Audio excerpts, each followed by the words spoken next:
boardroom fell silent as CEO Marcus Blackstone collapsed mid-sentence, his $100 million presentation scattered across the marble floor. But it wasn't the paramedics who saved the company's biggest deal that day. It was Isabella. Martinez, the night janitor who'd been quietly mopping in the corner, who stepped forward and delivered the presentation flawlessly from memory, sealing a contract that would change everything. Before we continue, if you enjoy incredible underdog stories that prove anyone can rise above their circumstances, make sure to click that subscribe button. This is the best way for you to support our work. Thank you very much, and let's continue. Isabella had been invisible for 3 years.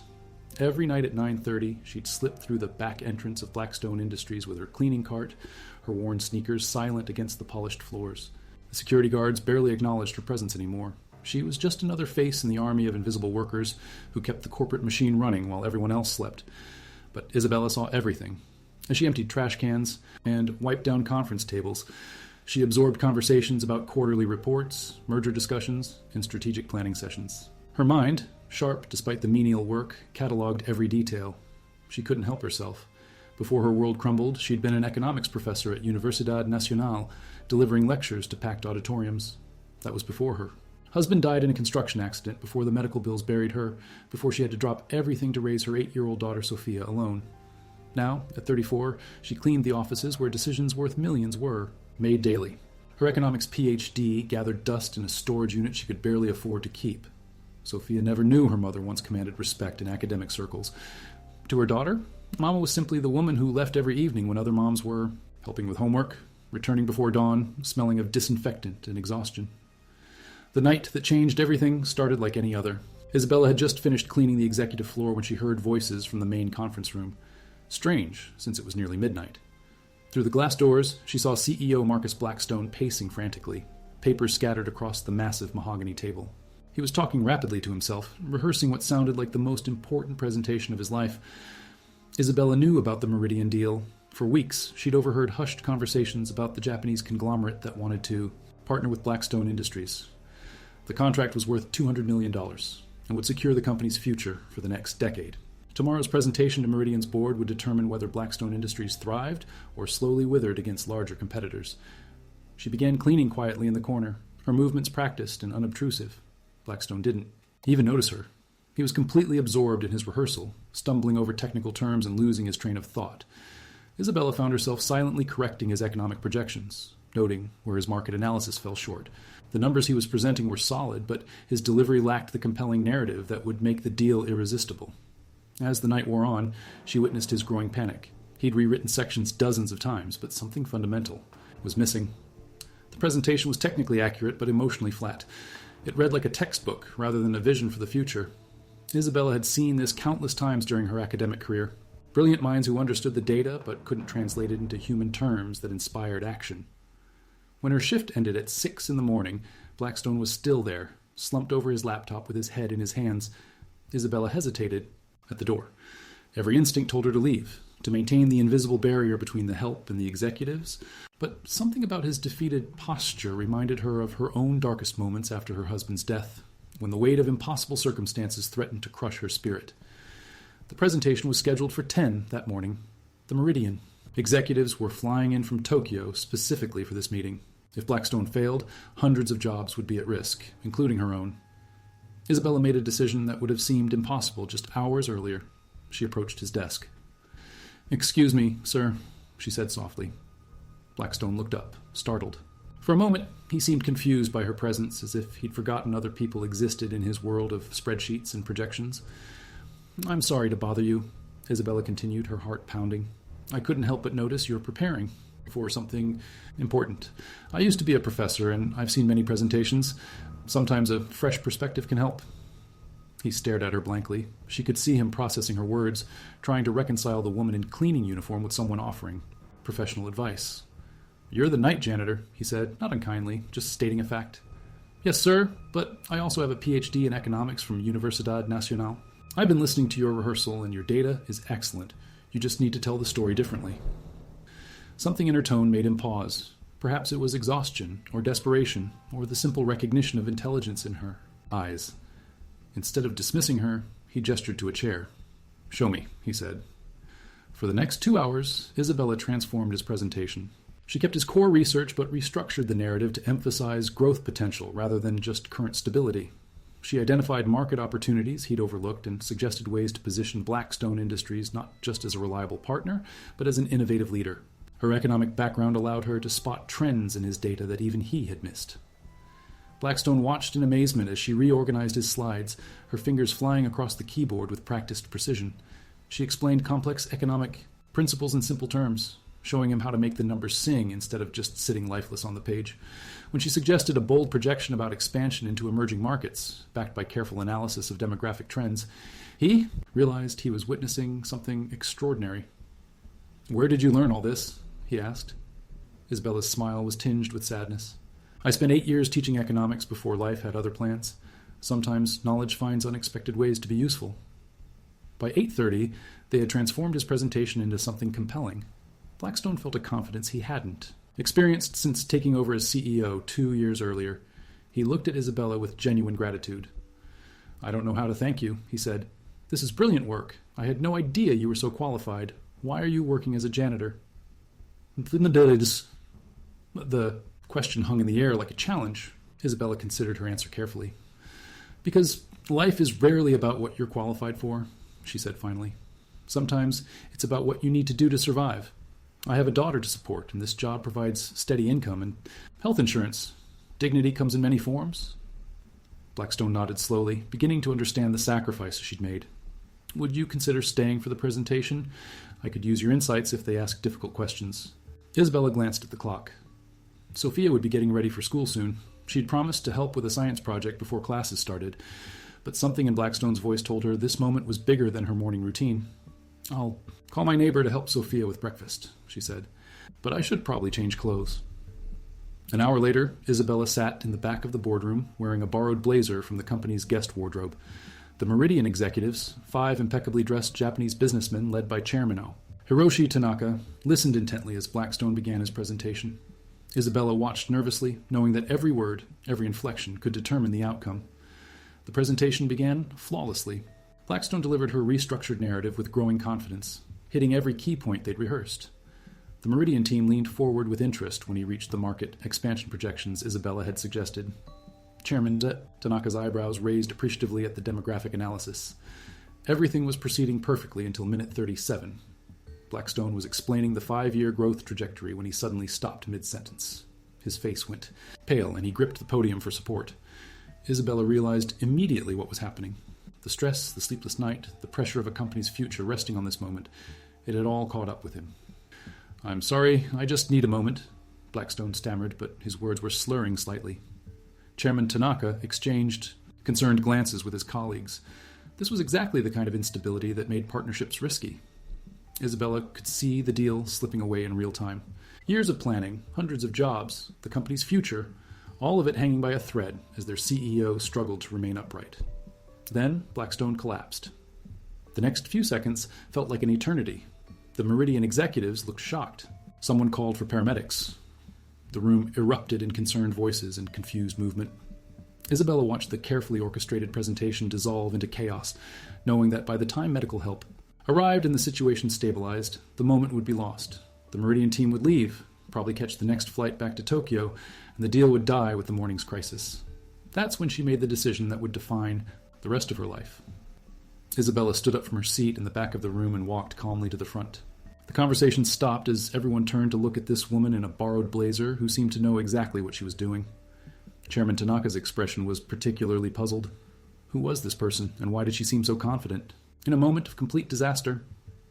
"Gentlemen," Isabella said, her voice clear and authoritative, "I'm Isabella Martinez, Senior Economic Advisor to Mr. Blackstone. While we attend to his medical needs, I'd like to continue where he left off, if you'll allow me." She wasn't technically lying. For the past few hours, she had been advising him, and the presentation they were watching was largely her work. But the title was entirely fictional, and she was betting everything on her ability to pull off the most important performance of her life. Chairman Tanaka studied her for a long moment. "Please, proceed," he said finally. Isabella picked up exactly where Blackstone had left off, as if she'd been delivering this presentation for years. Her voice was steady, her knowledge comprehensive, her passion for the subject matter evident in every word. She navigated through complex economic projections with the ease of someone who truly understood the underlying principles, not just memorized talking points. When she reached the section about emerging market opportunities, she expanded beyond what she and Blackstone had prepared. Drawing on her academic background and years of research, she painted a picture of global economic trends that went far beyond the original scope of the presentation. She identified specific opportunities in Southeast Asian markets that hadn't been on anyone's radar, backed by demographic data and economic indicators that she'd been tracking for years. The Meridian executives were transfixed. This wasn't just a sales pitch anymore. It was a masterclass in international economics delivered by someone who clearly understood global markets at a level that impressed even these sophisticated businessmen. Chairman Tanaka began asking increasingly complex questions, probing her knowledge of regional economic policies and trade relationships. Isabella answered each question with detailed analysis, often providing insights that surprised even herself. Years of suppressed expertise were flowing out of her like water from a broken dam. She felt alive in a way she hadn't experienced since her teaching days, intellectually engaged and professionally respected. For 45 minutes, she wasn't a janitor or a struggling single mother. She was Dr. Isabella Martinez, economist and strategic advisor, commanding a room full of executives who hung on her every word. When she finished, the room was silent. Chairman Tanaka conferred quietly with his colleagues in Japanese before turning back to Isabella. "Dr. Martinez," he said, using the title he'd somehow intuited, "this is the most compelling presentation we've heard in years. Your analysis of market opportunities exceeds anything our own research teams have produced. We're prepared to move forward with this partnership immediately." Isabella felt her knees nearly buckle. She'd done it. Somehow, impossibly, she'd saved the deal. The paramedics had arrived and were attending to Blackstone, who was conscious but clearly needed medical attention. As they prepared to transport him to the hospital, he caught Isabella's eye and mouthed, "Thank you," with tears in his eyes. He'd heard enough of her presentation to understand what she'd accomplished. Over the next few hours, as lawyers drafted partnership agreements and executives shook hands on the deal, Isabella found herself in the surreal position of being treated as a senior company advisor. The Meridian team insisted on exchanging contact information with her, promising to involve her in future strategic discussions. She played the role perfectly, all while knowing that when this day ended, she'd be expected to return to her cleaning cart and her invisible existence. But Marcus Blackstone had other plans. 3 days later, after being released from the hospital with a diagnosis of stress-induced exhaustion and strict orders to delegate more responsibilities, he called Isabella into his office. She expected gratitude, maybe a small bonus for her help. She didn't expect him to offer her a complete transformation of her life. "I've been thinking about what happened," Blackstone began. "What you did in that boardroom wasn't just impressive. It was extraordinary. You have a gift for economic analysis that's being completely wasted. I want to offer you a position as Director of Strategic Development, reporting directly to me." Isabella stared at him, unable to process what she was hearing. "But I'm a janitor." "You're an economist who happens to be working as a janitor," he corrected. "There's a difference. The salary is $120,000 annually, plus benefits and profit sharing. You'll have your own office, a research team, and direct input on all major strategic decisions." The number was staggering. It was more than triple what she made cleaning offices, enough to give Sophia the life she deserved, enough to stop worrying about rent and medical bills and whether they'd have enough money for school supplies. But Isabella had learned to be cautious about offers that seemed too good to be true. "Why?" she asked simply. Blackstone smiled. "Because you saved my company and because talent like yours shouldn't be wasted. Also, because I have a feeling that presentation was just a small sample of what you're capable of. I need people who can see opportunities others miss, who can think strategically about global markets. You've already proven you can do both." Isabella thought about Sophia, who still believed her mother was just a cleaning lady. She thought about her storage unit with its dusty diploma and abandoned dreams. She thought about the countless nights. She'd fallen asleep in her chair after long shifts, wondering if this was all her life would ever be. "When do I start?" She said. The transformation wasn't immediate or easy. Isabella spent weeks studying company policy and internal processes, learning the corporate culture from the inside instead of observing it from the margins. She had to prove herself repeatedly to colleagues who questioned her rapid promotion, especially those who'd never bothered to learn her name when she was cleaning their offices. But her economic insights were undeniable. Within her first month, she identified cost-saving opportunities that saved the company $2 million. Her analysis of emerging markets led to 3 new partnership opportunities. The Meridian deal, which she'd helped secure, was already generating revenue streams that exceeded projections. Most importantly, she was finally able to give Sophia the attention she deserved. No more leaving for work when other mothers were helping with homework. No more falling asleep during school plays because of exhaustion. Isabella was present for dinner conversations, science projects, and bedtime stories. She watched her daughter's face light up when she explained that Mama had gotten a new job, one where she could use her education to help people make important decisions. 6 months later, Isabella was presenting quarterly results to the board of directors. As she clicked through slides showing the company's unprecedented growth, she spotted something that made her smile. Through the conference room's glass doors, she could see Maria, the new night janitor, quietly going about her work. Isabella made a mental note to introduce herself later, to remember that the woman emptying trash cans might have stories and dreams and expertise that deserved recognition. After her presentation, Chairman Tanaka, who had flown in from Tokyo specifically for the board meeting, approached her. "Dr. Martinez," he said, "I have a proposition. Meridian Industries is looking for a chief strategic officer for our North American operations. The position is based in New York, with a salary that would triple your current income. Would you consider it?" Isabella looked around the boardroom, where she'd first seized her moment, where she'd transformed from invisible to indispensable in the span of a single presentation. The offer was tempting, incredibly generous, and would secure Sophia's future beyond anything she'd ever imagined possible. But she thought about Marcus Blackstone, who had taken a chance on a janitor with a PhD. She thought about the other employees at Blackstone Industries, people who had become more than colleagues over the past months. She thought about Maria and all the other invisible workers who kept the company running, who might have their own stories of interrupted dreams and hidden potential. "Thank you for the offer," Isabella said finally, "but I think I'm exactly where I need to be." As she drove home that evening, Isabella reflected on the impossible journey that had brought her to this moment. A year ago, she was scrubbing floors and wondering if anyone would ever see her as more than hired help. Tonight, she was heading home to help Sophia with algebra homework, secure in a career that utilized her expertise and provided the stability they'd both craved for so long. But the most important transformation wasn't professional or financial. It was the knowledge that circumstances don't define potential, that being invisible doesn't mean being powerless, and that sometimes the most extraordinary opportunities emerge from the most ordinary moments.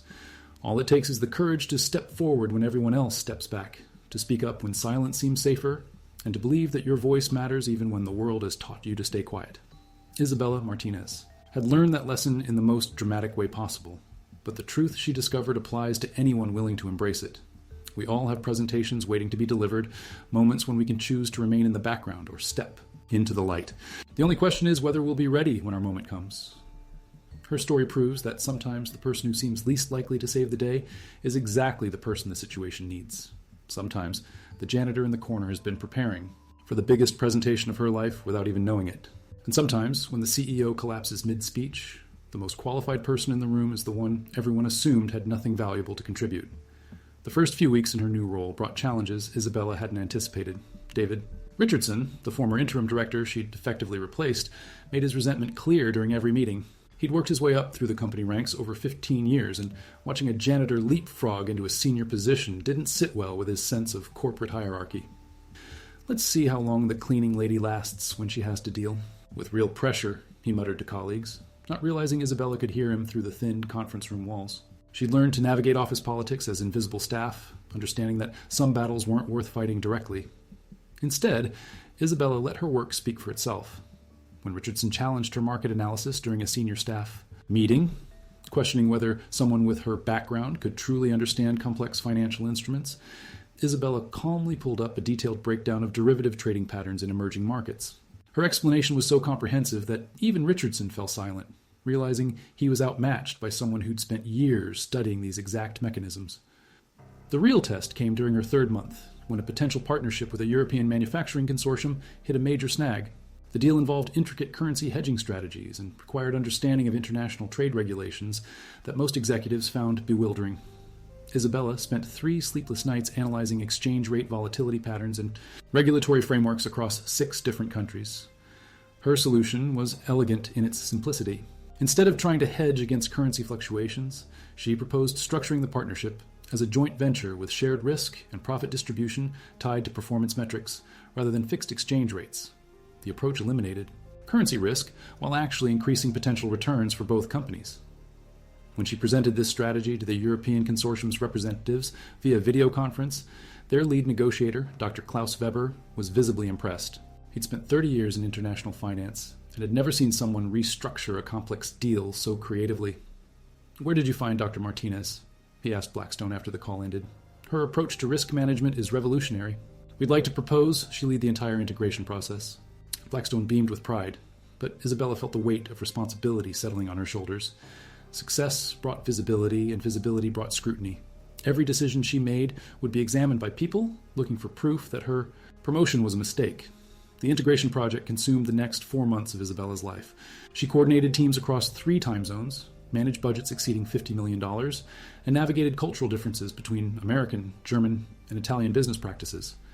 There were moments when the complexity overwhelmed her, when she wondered if she'd bitten off more than she could chew. The lowest point came during a video conference with the Italian manufacturing partners. A technical glitch had corrupted the financial projections she'd spent weeks preparing, and she found herself trying to recreate complex calculations from memory while 20 executives waited impatiently. Her hands shook as she scribbled numbers on a whiteboard, knowing that a single error could derail months of negotiations. But her years of teaching came to her rescue. She delivered countless lectures without notes, explained intricate economic theories to skeptical students, and handled hostile questions from academic peers. Drawing on that experience, she walked the international team through her analysis step by step, building each conclusion from fundamental principles they could verify independently. By the end of the call, the Italian team was not only satisfied, but enthusiastic about moving forward. Their project manager, Lucia Rossi, sent a personal email that evening expressing admiration for Isabella's ability to handle pressure with such grace and expertise. Sophia noticed the change in her mother during this period. Instead of coming home exhausted and defeated, Isabella returned from work energized despite the long hours. She talked about her projects with genuine excitement, explaining complex business concepts in terms Sophia could understand. Their dinner conversations became impromptu economics lessons, with Isabella using everyday examples to teach her daughter about supply and demand, market forces, and international trade. "Mama, you're different now," Sophia observed one evening, as they worked together on her social studies project about global economics. "You smile more. Even when you're tired, you smile." Isabella paused, considering her daughter's words. "I think I'm finally doing work that matters, Mija. Work that uses everything I learned in school, everything I've experienced. It feels like I'm helping people solve important problems instead of just cleaning up after them." The European partnership launched successfully 6 months later, immediately, generating revenue streams that exceeded everyone's projections. The integration process Isabella had designed became a template for future international deals. Industry publications began featuring articles about Blackstone Industries' innovative approach to cross-border partnerships, with several specifically mentioning the brilliant strategic mind behind their recent success. Isabella's reputation spread beyond Blackstone Industries. She began receiving speaking invitations from economics conferences and business schools. The first time she stood before an audience of her academic peers, presenting research on international market integration strategies, she felt a profound sense of coming full circle. These were people who understood her language, who appreciated the theoretical framework underlying her practical applications. After her presentation at the International Economics Association conference, several university colleagues approached her. Dr. Patricia Hayes, her former department chair at Universidad Nacional, was among them. "Isabella, I had no idea you were working in corporate strategy," Dr. Hayes said, embracing her warmly. "Your presentation was exceptional. Have you considered returning to academia? We have an opening for a professor of applied economics, and after seeing your work, I can't think of anyone more qualified." The offer was tempting. Academic life had its own rewards, the satisfaction of teaching and researching without the pressure of quarterly profit targets. But Isabella thought about her team at Blackstone Industries, about the projects that were changing how international business was conducted, about the practical impact of her work on real companies and real people. "Thank you for thinking of me," Isabella replied. "But I've discovered that some of the most important economic research happens outside university walls. I'm learning things about global markets that I never could have understood from an academic perspective." Dr. Hayes nodded thoughtfully. "Perhaps you could do both. Would you consider guest lecturing? Our students would benefit enormously from hearing about real-world applications of economic theory." Isabella agreed immediately. Teaching had always been her passion, and the opportunity to share practical insights with the next generation of economists felt like a perfect way to bridge her two worlds. Her first guest lecture, delivered to a packed auditorium at Universidad Nacional, focused on how theoretical economic models translated into actual business decisions. She used the European partnership as a case study, showing students how abstract concepts like comparative advantage and currency risk became concrete factors in multi-million-dollar negotiations. The students were captivated. During the question and answer session, they asked increasingly sophisticated questions about market dynamics, regulatory challenges, and strategic decision-making. Isabella realized she was witnessing something special, young minds connecting theoretical knowledge with practical applications in ways that would serve them throughout their careers. After the lecture, a student named Carlos approached her. He was in his final year, struggling to decide between pursuing graduate studies or entering the job market. "Professor Martinez," he said, "your story gives me hope. I come from a working-class family, and sometimes I feel like I don't belong in economics. But hearing how you used your education to solve real problems, how you found a way to make theory practical, it makes me think I can find my own path, too." Isabella saw herself in Carlos's uncertain expression, remembered her own doubts as a first-generation college student. "The most important thing I can tell you," she said, "is that knowledge is never wasted, even when it seems like life is taking you in a different direction. Everything you learn becomes part of who you are, and eventually you'll find ways to use it that you never imagined possible." Meanwhile, at Blackstone Industries, Isabella's influence continued to grow. Marcus Blackstone had recovered fully from his health scare and had taken her advice about delegating responsibilities more effectively. He credited Isabella not just with saving the Meridian deal, but with teaching him to recognize talent in unexpected places. Their working relationship had evolved into a genuine partnership. Isabella's strategic insights complemented Blackstone's industry experience and leadership skills. Together, they transformed the company from a mid-sized regional player into a competitive force in international markets. The success attracted attention from larger corporations looking to poach Isabella with increasingly generous offers. When Goldman Sachs approached her with a package worth over $300,000 annually, she seriously considered it for the first time. The money would secure Sophia's future completely, provide opportunities Isabella had never dreamed possible. But when she mentioned the offer to Sophia during one of their evening walks, her daughter's response surprised her. "Would we have to move to New York?" Sophia asked. "Probably, yes. Why?" "I like our life here, Mama. I like my school, my friends. And I like watching you be happy at work. You've been building something important at your company. Why would you want to start over somewhere else?" Out of the mouths of babes, Isabella thought. Sophia was right. She had been building something important, not just a career, but a legacy. The programs she'd implemented, the international partnerships she'd developed, the team she'd assembled, all of it represented more than just professional success. It represented proof that second chances were possible, that talent could emerge from the most unlikely circumstances. Isabella declined the Goldman Sachs offer and several others that followed.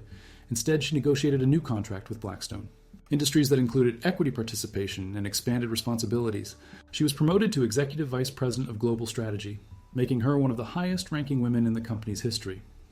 Her success story began attracting media attention. Business magazines featured profiles of the janitor who became an executive, often focusing on the dramatic presentation that changed her life.